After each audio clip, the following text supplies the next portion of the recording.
thank you, Mr. Contest Chair, and my fellow Toastmasters and guests. Well, this was a pleasure to evaluate Patty Boyce, telling us about millennials, a concept I had not known about before. So right from the start, the speech was informative. She took possession of the stage. She seemed confident. She moved around. She looked at people, and she had an amiable disposition. This is all good, needless to say. I was happy to see that. She began by supporting herself with a statistic. How many millennials are there? 25 million. Okay, she seems to know her stuff.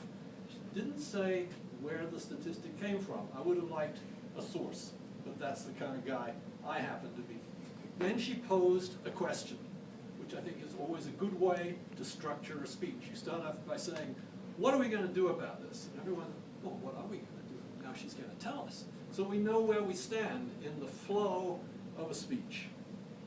I liked her gestures, especially when she pointed at herself. It's one of my favorites, and when she did that. But there was a bit too much of this.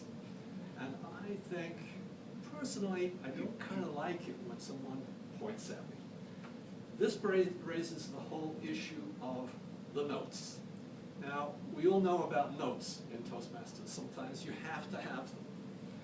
If you have them, one thing that is a little distracting is if you can see them trembling a little bit. Just distracts the attention. A card is good, or a clipboard. So I think if you have to have notes, this is one way around it. The other time-honored tradition is the PowerPoint presentation. I'm sure glad we did not have that. I liked her moving around, although it was a bit extreme at times. Like, is this for a purpose or is she nervous? I wasn't quite sure.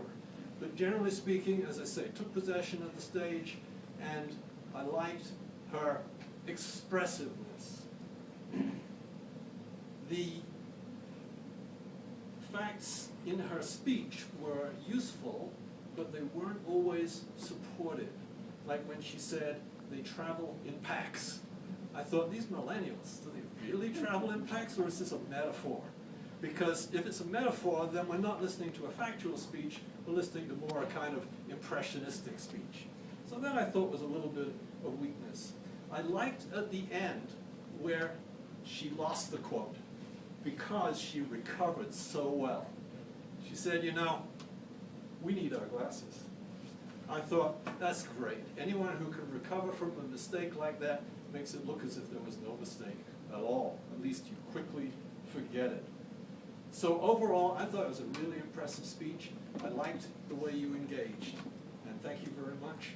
Thank you, Mr. Contest Chair.